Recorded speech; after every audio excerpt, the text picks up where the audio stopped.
Então, tá vendo? Baruch Hashem, todo mundo muito feliz, com certeza, porque hoje é Rosh Chodesh Kislev, né? E na sequência vamos ter o grande Farbrengen, a data que o Rebbe ele se recuperou depois do ataque cardíaco que aconteceu em Simchat Torah. Então vai ter aqui na sequência após Arvit, vamos ter um vídeo e depois o Farbrengen na sequência. Ontem uma pessoa me perguntou para mim: está preparado para amanhã? É um argentino ainda, né? Ele falou: está preparado para amanhã? Eu falei: o que? O jogo? Ele falou: não, Rosh Chodesh. Para querer me pegar. Bom, contam que uma vez o Rebbe de Karlin ele veio visitar o Alter Rebbe, passar um Shabbat com eles. Foi uma coisa, era um evento muito importante.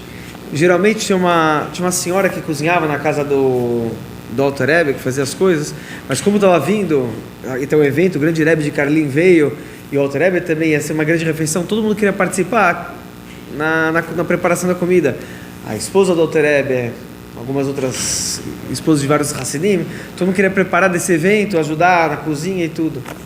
E tinha lá uma sopa, na sexta-feira à noite, a primeira coisa que todo mundo come é sopa. E como ficou muitas mulheres na cozinha, cada uma trouxe o quiga, outra trouxe o frango, outra, cada um fazia uma coisa. E a sopa estava lá, toda hora fazendo.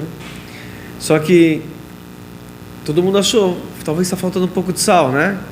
E todo mundo queria participar, então uma jogou sal. Na prática, chegou na hora da janta e o Rebbe de Karlin, ele deu a primeira colherada na sopa e botou para o lado, né? E o Alter Rebbe bebeu, comeu da sopa, né? Quando ele terminou o prato, ele fala: por que você não terminou? Ele falou: isso aqui está impossível, está intragável, é puro sal. Todas as mulheres ninguém sabia, uma achou que não salgou, e todo mundo foi colocando sal, ficou um negócio impossível. Aí o Alter Rebbe contou como que quando ele foi estudar com o Mag de Mesrit, o Mag deu para ele um kigel. E desde que ele comeu aquele kigel, ele perdeu qualquer gosto por coisas físicas e materiais. Então ele não sente gosto. Então, para ele não fazia diferença nenhuma. Interessante que na nossa paraxá, quando conta sobre Esav, né, nasceram os gêmeos Esav e Yaakov, fala que Esav é Yodea Tzaid. Ele era um homem que sabia, Tzaid seria caçar, fazer armadilhas. Urash ele traduz da seguinte forma: Yodea Tzaid, Latzud leramot et aviv bepiv. Ele sabia pregar peças, armadilhas com seu próprio pai. Como assim? E assim diz Urash, ele traz do Midrash Tanhuma, Veshoalô, ele perguntava para o pai coisas desse tipo: Abba, meu pai, como que se faz para tirar o dízimo do sal ou da palha? E assim, o Kesavur Aviv, o pai pensava, que ele era muito meticuloso com as mitzvot. Então o pai achava que o Esav, ele era alguém que está muito preocupado, como que se tira o dízimo do sal e da palha, quer dizer, até do sal e palha está querendo tirar dízimo. Então ele achou que ele deveria ser um grande tzadik, está preocupado com essas coisas, tão medagdek, mitzvot de sal e palha. Essa é a tradução literal que quando a gente vê esse passuco. O Rebbe no Masihá, em 1973, ele falou o seguinte: como assim? O Yitzhak ele estava achando que o Esav ele era meticuloso com as mitzvot, porque ele está perguntando como se tira dízimo do sal ou da palha. A gente sabe que maser, o dízimo, se tira só de uma coisa que tem que ser, número um, tem que ser um alimento para consumo humano e tem que crescer da terra. O sal, ele nem cresce na terra, e a palha que cresce na terra não é para consumo humano, é para consumo animal. A palha é feno, isso é usado para o animal se alimentar, não é consumo humano. Então não são coisas dignas de tirar macer, não tem macer isso daí.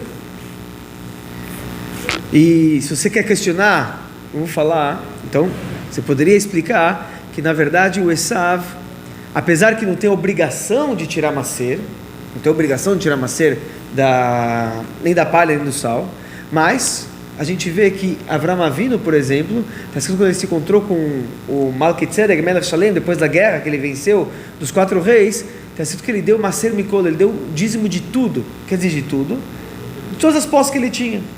Mesma coisa a gente vai ver mais para frente, que o Yaakov Avinu, ele fala, quando ele faz uma promessa para Deus no caminho, já vê na Parashá que vem, quando ele faz uma promessa no caminho que ele está indo para a casa de Lavan, ele fala, tudo que você der para mim, tudo, eu vou dar o dízimo.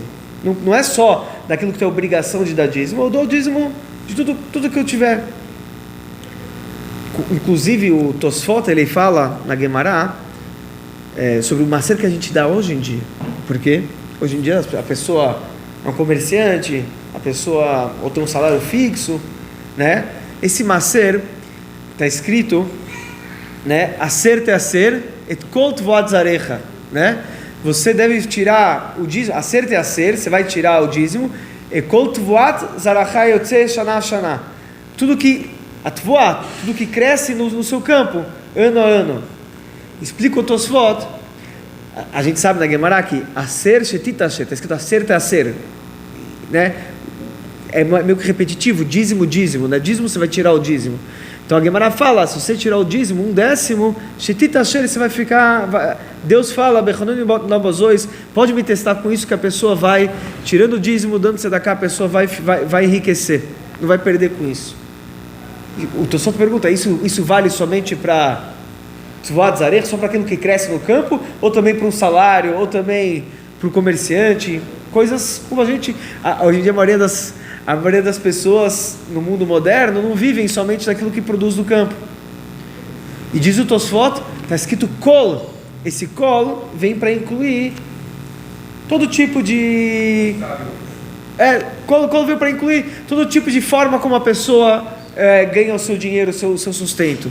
Então, obviamente não tem obrigação de dar um macer, mas se você quiser seguir o costume de Avram Avinu, de Yaakov, e você dá o dízimo sobre algo que não cresce no campo, você também recebe essa brachá de Aser Shetit Asher.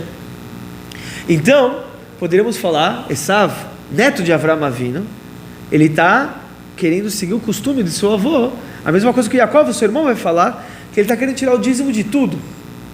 Então a pergunta é, como se tira o dízimo de sal e palha, mesmo que teoricamente não tenha obrigação, mas ele quer fazer esse bom costume. Então, número 1, a pergunta seria, Urashi, ele usou o termo que o pai achou que ele é medagde, que ele é cuidadoso com as mitzvot. Não seria cuidadoso, ele fala, nesse caso seria mehadrin, ele quer fazer a mitzvah mais bonita, e não meticulosa, porque não, é só um costume. Ele quer ser um chossid. talvez o Yitzhak deveria achar que o Esav era um Hassid, e não que ele é cuidadoso, meticuloso com a mitzvah, afinal não tem obrigação. Mas, e mais ainda perguntou, Rebbe, qual seria a dúvida? Você quer tirar o dízimo? O que é o dízimo? Macer? Macer é dízimo. O nome próprio fala, o dízimo é 1/10. Se você tem 100, você tira 10 partes, né, de 100. E assim, quer dizer, qual a dificuldade? Você pode tirar o dízimo tanto na quantidade, em volume, tanto em peso ou em valor. Por exemplo, no macer mesmo, se a pessoa tem... Avram Avinu, como que ele deu o dízimo de tudo que ele tinha para o Malkitzedek Melech Shalem? Ele encontrou ele agora lá na guerra. Você acha que ele levou com ele todo o rebanho que ele tinha, todos os cavalos, todos os camelos, levou tudo para lá? Não. Você pode, se você tem muita coisa, você pode transformar isso em valor, trocar isso por moeda, né? Uma pessoa que tem muito dinheiro, ele tem muitas posses, ele não consegue levar tudo isso para Jerusalém, por exemplo. Você troca isso por valor, e lá em Jerusalém você compra e entrega para o Cohen, ou para o Levi, ou aquilo que você tem que dar para os pobres, fazer refeição, etc. Mas, então você pode fazer ou por valor, ou por peso, ou por volume, quantidade. Então, quer dizer, qualquer uma dessas formas serviria para o sal, para a palha, se ele é tão Hassid assim que ele quer dar, né? Mas então explica o Rebbe, a pergunta do Esav era outra. O sal, ele tem... O que é o sal e o que é a palha? O sal per si, como a gente falou, se você pega um copo puro de sal, ele é intragável. Ninguém come sal puro. O Alter Rebbe, ele comeu na nossa história porque ele não sentia gosto. Ele achou que estava comendo uma sopa. Mas o sal, per si, não tem... Ele é intragável. O valor do sal, ele é importante justo como ele adiciona tempero na comida. Tem os grandes chefes que falam tempero, né? Então, sem o sal, a comida não tem gosto. Sem o sal, toda a refeição não tem o tempero, não tem o tempero correto, não tem valor nenhum. O sal é que dá, ele sozinho não tem valor, mas ele adiciona todo o gosto, ele ressalta todo o gosto de todas as comidas. Então, obviamente o sal sozinho ele tem algum valor. Você pode comprar o sal na feirinha, né? 1 quilo de sal, cisne, ele, não sei quanto está valendo. Mas o que o Esav estava falando para o Yitzhak é: como que eu considero o valor do sal? O sal, o quilo de sal cisne, lá no supermercado, sem fazer jabá para ninguém, ou o valor que ele adiciona na minha comida? Porque o valor que a comida sem o sal e depois com o sal, você pega um prato num restaurante chique e está sem sal e com sal, é totalmente outro preço. É esse o valor que eu estou falando.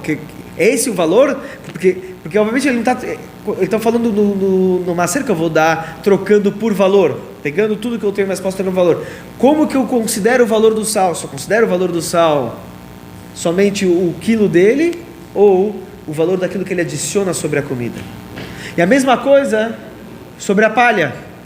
A palha, eu considero a palha per si como uma comida para animal, ou considero o valor da palha como a palha, a gente vai aprender mais tarde, em Shemot, a gente viu também em Bereshit, quando fala da construção da Torre de Babel, como a palha virou a palha per si, de volta, podia servir talvez para pegar fogo, como combustível, ou pode servir também para alimento do animal. Agora, a palha virou um ingrediente importantíssimo na antiguidade para a construção de casas, de castelos, de torres, das pirâmides, como fala o Faraó, que ele ia dar o Teven para os judeus na hora de montar os tijolos. Então fala o Esav, é o valor da palha sozinho, quando eu trocar um macer por dinheiro, ou é o valor do que a palha ela proporciona na hora da construção de uma casa. Então o elemento palha, ela vira uma coisa de um valor muito maior quando se coloca ela num contexto de que ela faz parte da construção dos tijolos. Então isso, o Yitzhak falou, pá, aí tem medagdeg bemitzot, aí talvez ele tá realmente sendo meticuloso em qual o valor que está por trás disso. Qual o significado desse exemplo que o Midrash traz e o Rashi traz à tona para cada um de nós? Porque justo essa conversa que o Rashi e o Midrash decidiu trazer à tona, do Esav para o Yitzhak. A gente sabe que o Esav, na verdade, a gente chama Esav Rashá, ele é o perverso, etc. Mas se formos ver na história, no começo da Parashá, como a gente falou ontem, que quando a Rivká estava grávida já do Esav, ele estava correndo dentro da barriga, eles estavam brigando. Vaitrotzetsu abanim bekirbá. Dentro dela já estava Vaitrotzetsu. O que é esse Vaitrotzetsu? Diz Urashi, quando a Rivká passava diante do lugar de Avodah Zará, o Esav já estava correndo, queria sair. O Yitzhak queria passar perto do lugar de Torá. Ou seja, Esav tinha culpa? A gente está chamando de Esav de Rashá, esse cara maldoso e tudo.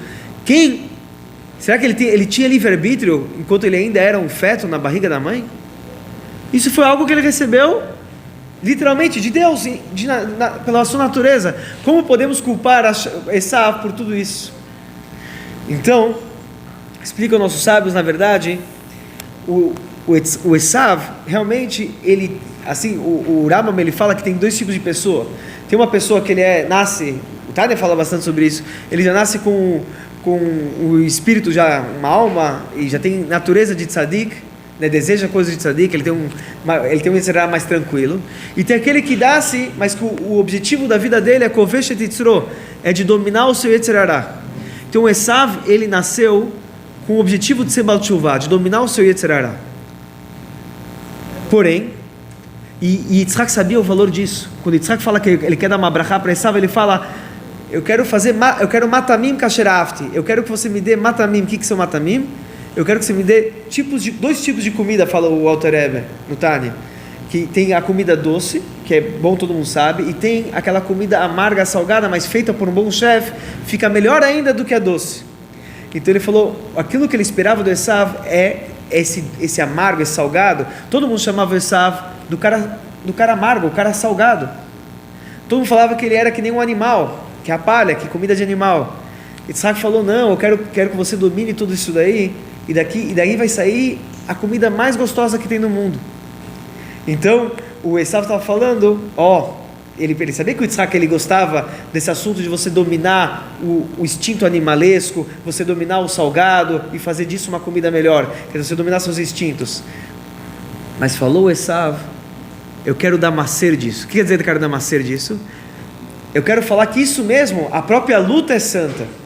A luta contra o sal e a luta contra o instinto animal, a palha, ela já é kadosh, ela já é macer, tem que tirar macer disso daí. Aí já tem um problema. O que é santo é o que a gente tira dessa luta. Quando você domina o sal, domina a palha, domina o seu instinto animal, e você consegue dominar e fazer disso um belo tempero, uma bela comida, e disso sai um serviço para Hashem com mais energia, com mais vontade, isso é kadosh. Agora, a própria luta em si, o próprio sal, a própria palha, isso já não é Kedushá. E ele queria enxergar Kedushá nisso, Esav. Tem muita coisa para falar, mas o tempo aqui estourou. Depois ainda tem Fabrenha. Vamos ler o Yom de hoje. Hoje é dia 1 de Kislev, Rosh Chodesh Kislev. Cadê aqui? Eitzel Rav Yekusiel Lippler tinha um grande Hassid do Alter Rebbe. Hoyuzman Yishom Mispal Shachris Minchi Ve'arvis Bozeh Harzeh Lo Yozman Leafsik. Tinha épocas que esse Hassid ele rezava Shacharit Mincha Arvit na sequência, não tinha nem tempo de parar. Você vê que ele rezava com tanta arechut, bastante tempo ele demorava na sua reza, que não tinha intervalo. Era Shacharit, Mincha e Arvit, tudo de uma vez só.